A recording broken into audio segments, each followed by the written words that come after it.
de suite.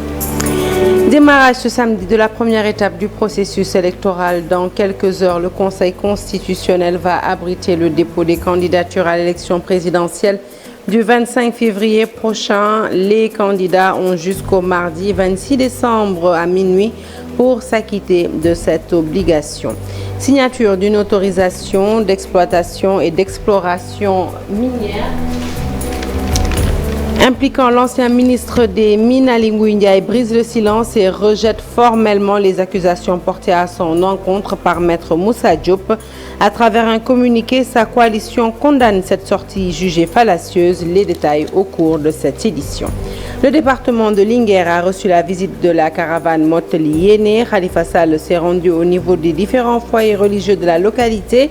Il s'est exprimé sur le financement des partis politiques, le parrainage et enfin sur le contenu de son programme autour de la modernisation des secteurs de l'élevage et de l'agriculture. En santé, apparition du chikungunya à Sédhiou, le service d'hygiène est à pied d'œuvre pour son éradication.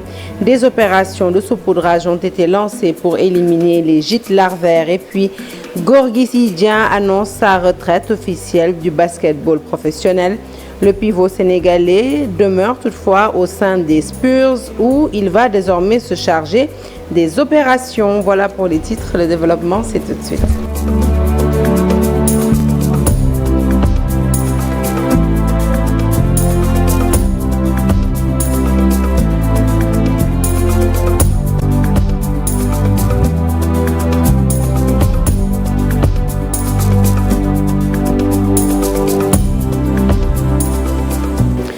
Bonsoir à toutes et à tous. Je vous l'annonce donc tout de suite en titre, plus que quelques heures pour le dépôt des candidatures à l'élection présidentielle du 25 février prochain. Conformément à l'article 29 de la Constitution, les candidatures sont déposées 60 jours francs au moins et 75 jours francs au plus avant le premier tour du scrutin. De ce fait, pour l'élection présidentielle du 25 février 2024, le temps imparti court du lundi 11 décembre à minuit au mardi 26 décembre à minuit. À l'expiration du délai de dépôt accordé, la commission de contrôle des parrainages installée au siège du Conseil constitutionnel procédera à la vérification des listes de parrainage.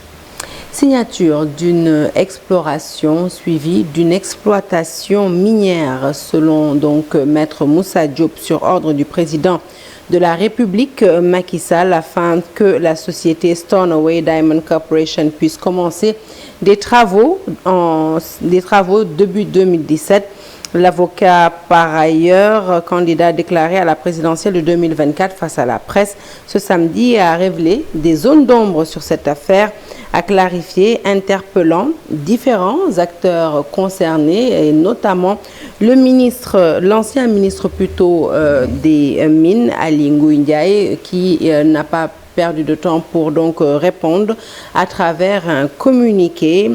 Il rejette fermement ces allégations infondées contre sa personne. Pour rappel, nous apprend sa coalition, c'est en septembre 2013 que M. Aly Ngouille Ndiaye a quitté ses fonctions de ministre de l'Énergie et des Mines pour occuper le poste de ministre de l'Industrie et des Mines. Donc, il ne pouvait pas être l'auteur de cette lettre signée le 1er décembre 2016 plutôt. En outre, le poste de ministre de l'Énergie et des Mines n'existait plus dans le gouvernement du Sénégal depuis 2013. Par ailleurs, la terminologie autorisation d'exploration ne figure pas dans le code minier du Sénégal de 2003 à 2016. La cellule de communication donc de sa coalition condamne et regrette ces sorties jugées fallacieuses et maladroites qui reflètent le degré d'ignorance et de légèreté d'un homme qui se dit candidat à l'élection présidentielle du 25 février 2024. La cellule de communication donc, de la coalition Aly Ngouille 2024 a signé le communiqué. Nous poursuivons l'actualité politique avec la caravane Mottali Yéné qui était ce week-end dans le département de Linguère. Khalifa Sall, qui a visité plusieurs foyers religieux, est revenu sur le financement des partis politiques au Sénégal, sur les questions du parrainage, mais aussi sur le contenu de son programme autour de la modernisation de l'élevage et de l'agriculture dans le but de booster le développement du département de Linguère. Le compte-rendu est signé Mamadou Moustapha Ndiaye et Sidi Cham. Le financement des partis n'est pas une affaire nouvelle en politique. C'est l'avis du candidat de la coalition Taxawu Sénégal. Selon Khalifa Ababacar Sall, ce financement devrait être organisé selon la représentativité des formations politiques. Le professeur El Hadji Mbodj, qui est un professeur agrégé de droit, avait été chargé par le président Diouf pour étudier la question et faire des propositions. Il avait terminé le travail, l'alternance de 2000 est intervenue. La question n'a jamais été tranchée par le président Wade.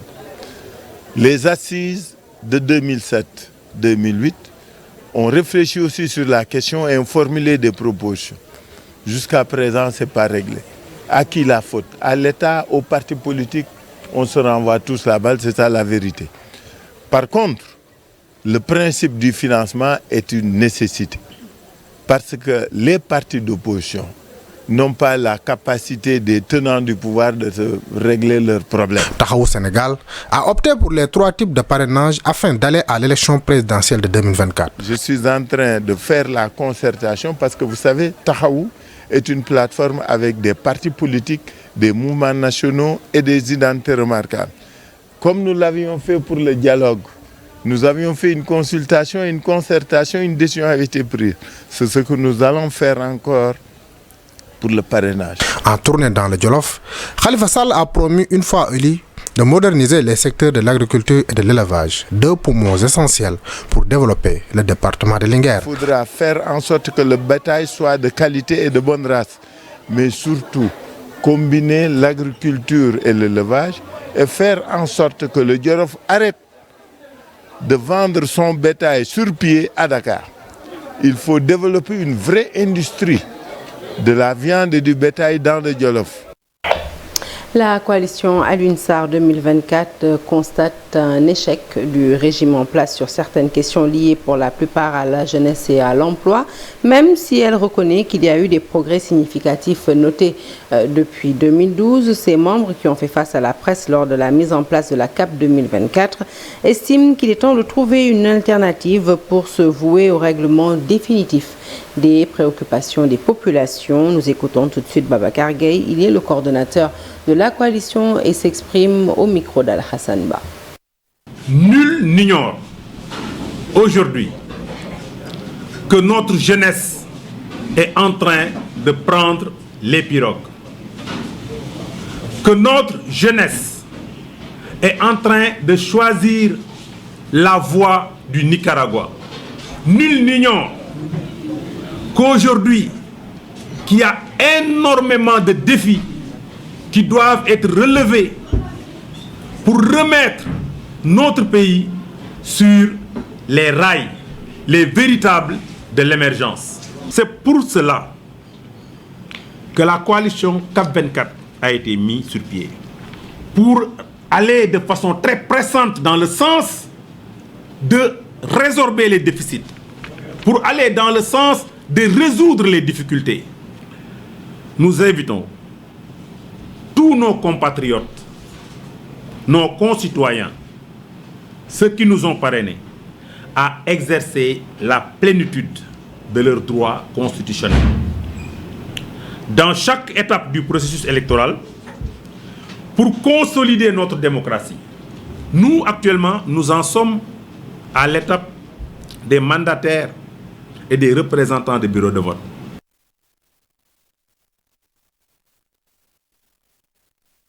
À Fatick, journalistes et animateurs d'émissions des radios communautaires ont bénéficié de séances de sensibilisation sur l'analyse et l'exploitation des données issues du secteur extractif, une initiative du Forum civil et Oxfam qui prône un traitement approfondi et juste des sujets en rapport avec le pétrole, le gaz et autres ressources extractives. Voici Birahim Seck, coordonnateur du Forum civil. Il est interrogé par Aminata Goudjabi et Abdou Karim Bey.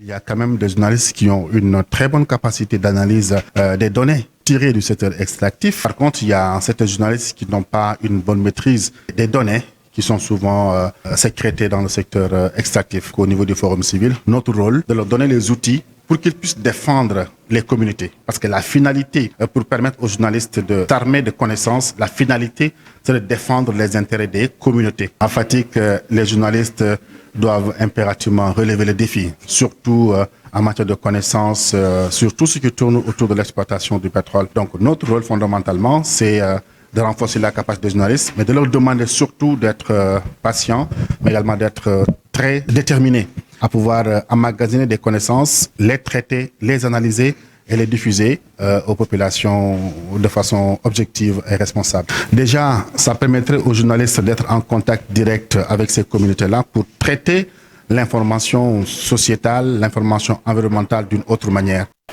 Parlons à présent de ce Forum national de la jeunesse et du développement initié par le mouvement Renaissance patriotique pour assister des jeunes au chômage. Plus de 500 jeunes sont formés à travers différents ateliers afin de les aider à intégrer le marché du travail.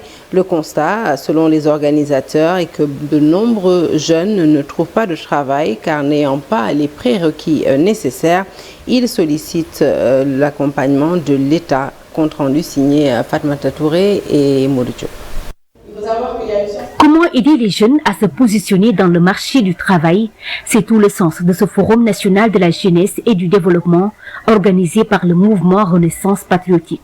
Plus de 500 jeunes ont suivi les différents ateliers dans l'optique d'être mieux outillés dans la quête du travail. Nous avons parti du constat qu'il y a la nécessité d'agir.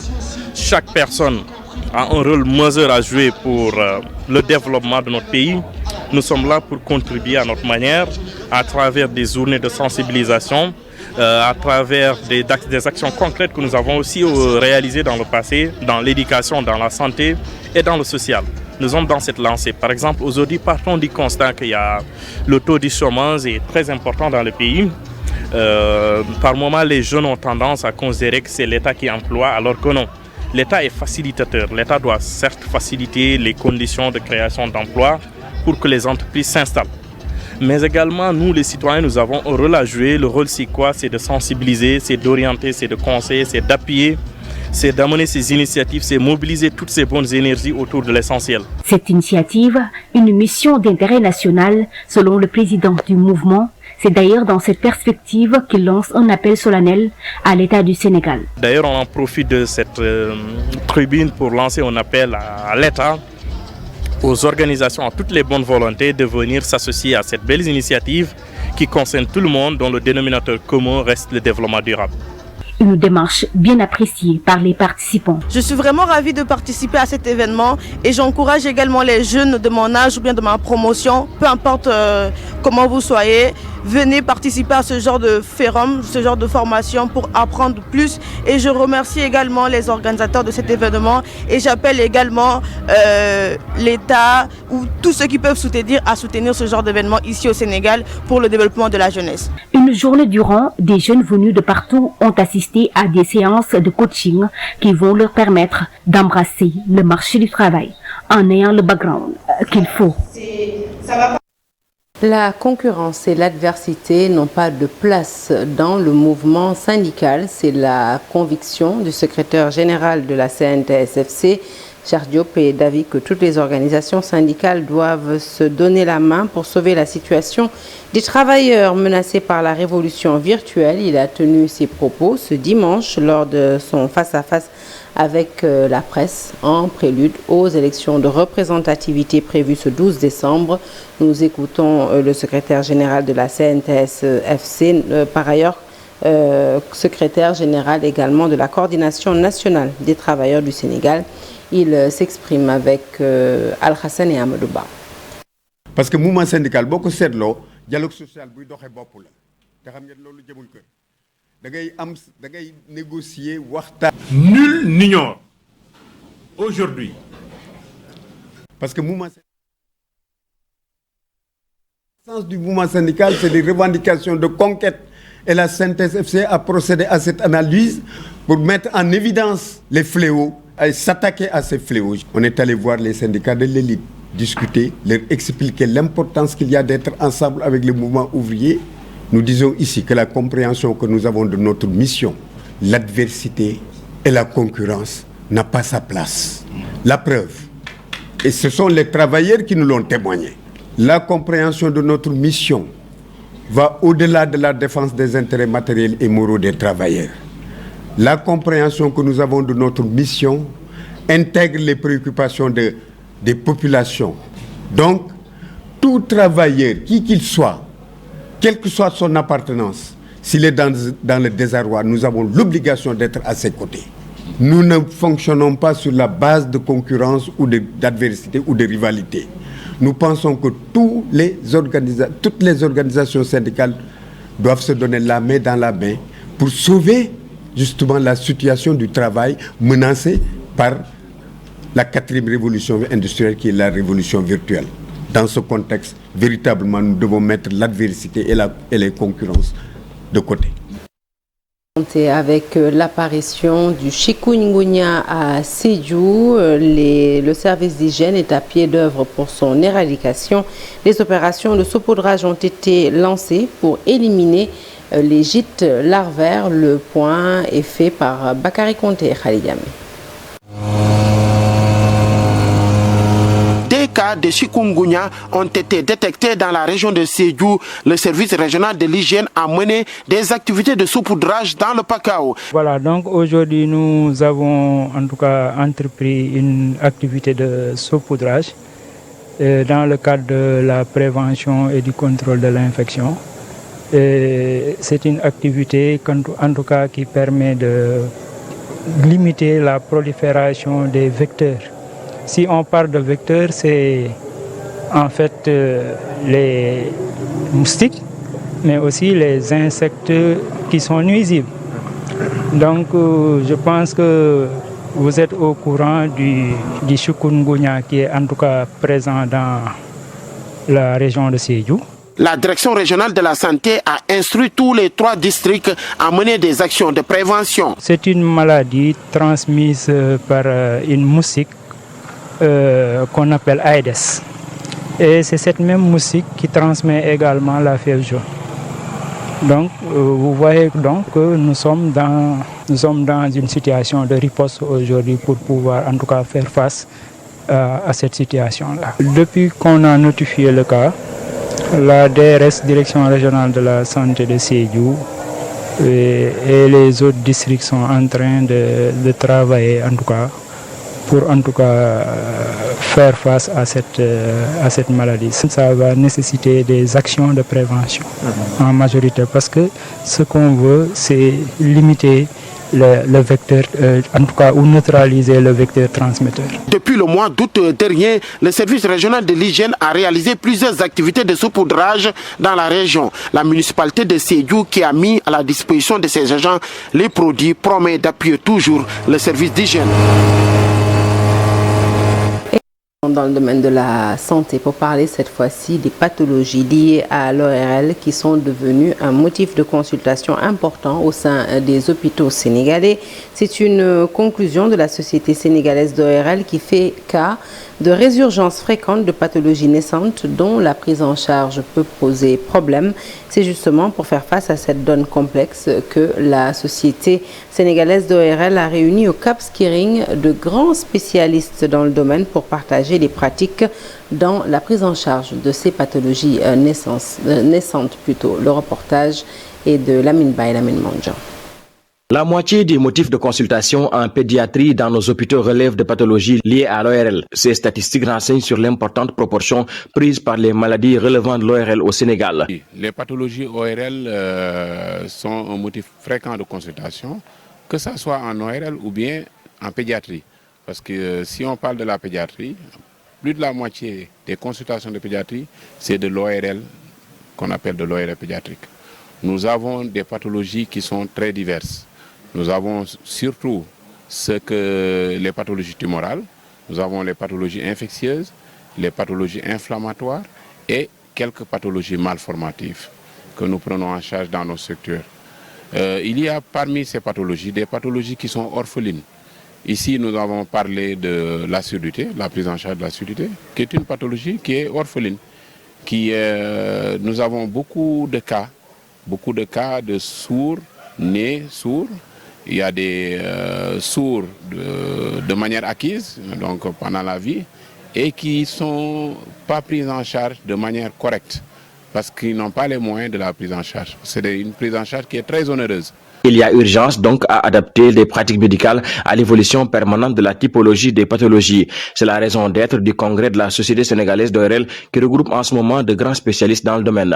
L'objectif est de promouvoir le partage d'expériences pour améliorer la prise en charge des patients. Tout à l'heure, on vient de nous gratifier d'un cours sur les vertiges par le docteur Kinodos qui vient de la Suisse, qui nous a montré qu'avec le minimum, on peut prendre en charge une pathologie qu'on appelle les vertiges, qui est une pathologie qui est complexe, mais il a vraiment facilité la prise en charge avec peu de moyens. Les spécialistes en ORL en ont profité pour réclamer des équipements adaptés et des ressources humaines plus importantes. Je plaide pour le renforcement de l'équipement. Je plaide aussi pour qu'on ait beaucoup plus de postes d'assistants à l'UFR Santé pour qu'il y ait plus d'enseignants, plus de spécialistes et donc que la communauté soit mieux prise en charge. Les conclusions de ces 4 jours de partage d'expérience seront capitalisées et mises à la disposition des médecins pour améliorer la pratique médicale. L'association des anciens élèves de Mariama Ba a joué sa partition dans la campagne 16 jours d'activisme contre les violences faites aux femmes et aux filles. La MEMBA a clos sa contribution par un panel sans langue de bois entre hommes, femmes et filles au musée de la femme Henriette Bachili. Dans l'entre-soi de cette famille de l'école des filles Mariama Ba, entre anciennes et nouvelles pensionnaires, eh bien, il y avait un homme et c'est lui qui nous en parle. Le récit est signé donc Abdoulaye Sissé.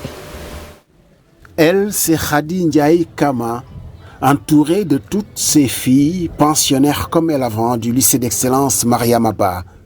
Il y a aussi Mona, fondatrice de la Maison Rose de Guédiawaye, instrument de rédemption des victimes de violences basées sur le genre. Et les flashs ne pouvaient pas crépiter ici sans Fatimata Dialloba qui s'incruste juste à temps.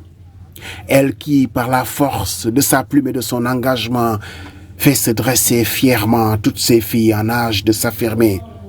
Ce panel conclut le programme de la MEMBA, Association des anciens élèves de Mariama Ba, structure très active dans la campagne annuelle des 16 jours d'activisme contre les violences faites aux femmes et aux filles, et pour libérer la parole de ces femmes et pardon de leurs hommes de bataille.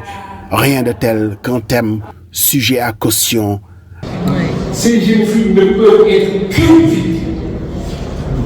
Il n'y a pas de possibilité de leur dire vous êtes coupables de quelque chose. Elles ne sont coupables de rien du tout. À la limite, expressément provoque.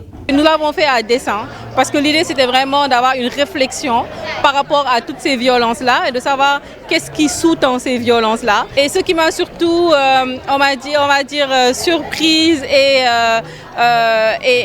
qui m'a rendue heureuse surtout, c'est d'avoir vu ces jeunes filles qui viennent du lycée d'excellence Mariama Ba, qui se sont exprimées aussi bien à travers des productions écrites comme la poésie et le slam, ou des œuvres artistiques qu'elles ont exposées et qui nous parlent de ces violences-là et qui me rendent beaucoup d'espoir en me disant que finalement la jeune génération a peut-être beaucoup mieux compris que nous comment déconstruire ces stéréotypes et comment arriver à briser le silence. Ici, le débat est tranché avec la caution de toutes les couches de la société. L'imam Cheikh Oumar Seck, des juristes militantes de la JS.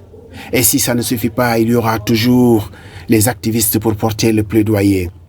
Quant aux filles, elles l'ont écrite, déclamée, chantée, et comme si cela ne suffisait pas, elles l'ont gravée à l'encre indélébile sur des tableaux qui ont tous trouvé preneur aux enchères pour les bonnes œuvres contre toutes les formes de violence basées sur le genre. Merci à Abdoulaye Sissé. Allez, on poursuit ce journal avec la cérémonie de sortie de la 6e promotion des étudiants de Bordeaux Management School Dakar qui s'est donc déroulée hier au Grand Théâtre, occasion saisie par Mastiam, directeur général de la Sonaged, par ailleurs parrain de cette 6e promotion, offrir aux 5 premiers récipiendaires de la promotion un emploi immédiat en CDI et d'attribuer aux 10 autres suivants des stages rémunérés pouvant leur ouvrir la porte à des emplois éventuels. Ce n'est pas tout. Une enveloppe de 15 millions de francs CFA a aussi été décaissée par la communauté des entreprises de nettoiement du Sénégal pour permettre aux diplômés de la promotion de lancer un fonds de financement pour l'amorçage de leur projet d'entrepreneuriat. Pour sa part, le ministre de l'Enseignement supérieur de l'innovation, le professeur Moussa Baldé, a exprimé sa satisfaction sur les formations reçues par les 200 récipiendaires tout au long de leur cursus académique et nous les écoutons respectivement au micro d'Abib Faye. Les 5 régions de la façade atlantique du pays est aujourd'hui présent dans 13 des 14 régions administratives du Sénégal. Les effectifs d'étudiants ont fortement évolué, passant de 113 436 en 2012 à 269 570 en 2022. Mesdames et messieurs, ces transformations remarquées et reconnues par toutes les composantes du système ont impacté aussi bien le secteur public que celui du privé de l'enseignement supérieur. Les effets immédiats, selon les statistiques du MESTRI, les effectifs d'étudiants dans le privé augmentent régulièrement depuis 5 ans à un rythme important. Nos chers jeunes récipiendaires, que le comité de direction de la SONAGED a décidé d'offrir aux 5 premiers de la promotion un emploi immédiat en CDI et de donner aux 10 autres suivants des stages rémunérés pouvant ouvrir la porte à des emplois éventuels. De faire un don de 15 millions de francs aux diplômés issus de la promotion BEM 2023. Ce don est destiné à permettre aux jeunes diplômés de lancer un fonds de financement pour l'amorçage de leurs projets entrepreneuriaux. Lancement de la coopérative d'Abitois Un Toit pour les acteurs culturels sénégalais. Avec ce programme, 5000 logements seront octroyés à des professionnels de la culture. Cette coopérative a pour ambition de faciliter l'acquisition d'un bien immobilier aux hommes de culture, souvent confrontés à un problème de logement. L'Observatoire de la musique et des arts du Sénégal invite celles et ceux qui sont intéressés à se rapprocher de l'équipe dirigeante. Plus de détails, c'est tout de suite avec Abdoulaye Mamadou Guissé, président de l'OMART, l'Observatoire de la musique et des arts du Sénégal. Il s'exprime avec Ibou Diouf et Ababakar Kamara.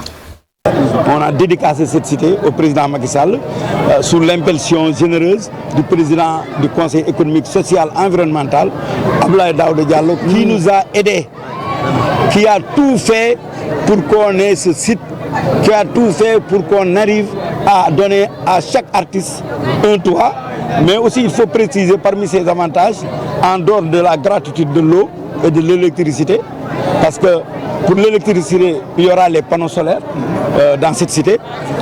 Pour l'eau, il y a les forages qui fonctionnent avec l'eau filtrée, consommable, qu'on peut utiliser. Donc, en dehors de ces 2 aspects, il y a l'autre aspect non moins important, c'est-à-dire la dimension des maisons. Parce que si on sait que les maisons, chaque maison a une dimension de 150 mètres carrés. Même le président Macky Sall a demandé, puisque les artistes aiment les espaces, qu'on leur donne chaque maison 300 mètres carrés. Ce qui fait que presque chaque artiste a 2 maisons. Les artistes crient sur tous les toits, un artiste, un toit, comme mon ami Tan Bombe, mais le président a répondu mieux. Il a fait mieux, c'est-à-dire qu'un artiste, 2 toits. Donc, par la grâce du Seigneur, comme le disait l'éminent chanteur-poète Tchonsek, par la grâce du Seigneur, aujourd'hui, l'histoire commence ici.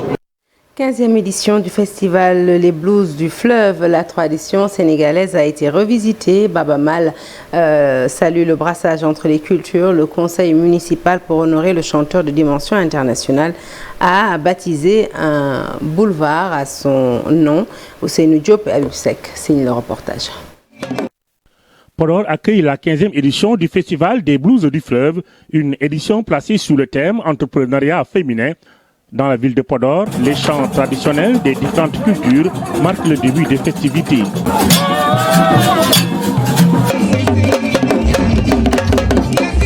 Baba Maal est surtout revenu sur l'importance de cette activité culturelle. Le leader du Dent des Légnol n'a pas manqué de féliciter l'engagement de son équipe pour la pérennisation de cette activité culturelle. Dans la 15 ans, c'est pas un an, c'est pas un mois, c'est 15 années. C'est des hauts et des bas. C'est des 15 années avec des frustrations, mais à chaque fois, les composantes de ce comité d'organisation reviennent à la charge et disent que Baba Maal c'est notre frère, le blues c'est notre blues. Ce n'est même plus le blues de Baba Maal, c'est le blues de Podor. Pour l'édition 2023, le conseil municipal a décidé d'honorer l'artiste de dimension internationale. Un grand boulevard porte désormais le nom de Baba Maal. Il s'agit d'honorer un des plus grands fils de Podor, je nommé El Hadji Baba Maal. Parce que l'œuvre musicale, artistique de El Hadji Baba Maal a une dimension internationale, a une dimension mondiale. Plusieurs activités ont été organisées à Podor lors de cette rencontre culturelle qui a vu la participation des artistes de la Mauritanie et du Mali. Toutes les traditions des trois pays ont été revisitées. Un hommage mérité à cet artiste d'envergure internationale. Allez, on termine ce journal avec le sport, le basket plus précisément. Et cette nouvelle, Gorgui Sy Dieng quitte les parquets. Il prend sa retraite de la NBA et formule une demande exceptionnelle au San Antonio Spurs. Gorgui Dieng, joueur sénégalais de la NBA, donc, a annoncé officiellement sa retraite du basketball professionnel après une carrière marquée par son implication, mais aussi son professionnalisme. Sélectionné en 21e position lors de la draft NBA 2013, le pivot sénégalais n'a connu que 4 franchises en 10 saisons. Retour sur ce choix avec Ibou Diouf. Last thing you need. That's a good point. I didn't think of it that way. Le pivot sénégalais a annoncé dans les colonnes de San Antonio Express News avoir pris sa retraite du basketball professionnel. Tout le monde autour de moi savait que je voulais jouer pendant 10 ans et c'était tout. J'ai toujours dit cela. Et quand j'ai atteint la barre des 10, je me suis dit que l'objectif était atteint. Il était temps de s'arrêter et d'essayer différentes choses, a déclaré Gorgui Sy Dieng à Jeff McDonald du San Antonio Express News. Alors qu'il fréquentait le nouveau centre d'entraînement des Spurs dans l'espoir de trouver une nouvelle franchise, le Lion a finalement fait la proposition au manager général de l'équipe, Brian Wright, de rejoindre le personnel en tant que stagiaire non rémunéré. Une demande qui a touché les Spurs qui l'ont en retour nommé représentant des opérations basket avec comme condition d'accepter de recevoir un salaire. Une fenêtre se ferme définitivement pour celui qui a été drafté en NBA en 2013 à la 21e position par les Jazz de Utah, avant d'être transféré dans la foulée aux Timberwolves du Minnesota. Après avoir fait ses preuves avec les Cardinals de Louisville, Gorgui Sy Dieng n'a connu que 4 franchises en 10 ans. Les Spurs de San Antonio, les Timberwolves du Minnesota, les Hawks d'Atlanta et les Grizzlies de Memphis. Gorgui Sy Dieng aura finalement marqué l'histoire de l'équipe nationale du Sénégal, même s'il a toujours ce regret de n'avoir jamais été champion d'Afrique. Il a disputé les Afro-Basket 2015, 2017 et 2021, avec notamment 2 médailles de bronze en 2017 et 2021, en plus d'avoir terminé 2 fois meilleur marqueur, c'était en 2015 et 2021, et d'être meilleur rebondeur en 2021. Senegal come up with it, while finding it, throws it down. Wow. Hey, Chang, just camping out there. Well, he's got no problems with it. Fin de ce journal, merci de l'avoir suivi. L'actualité se poursuit sur toutes nos plateformes digitales. Excellente suite de programme en notre compagnie et bon début de semaine à toutes et à tous.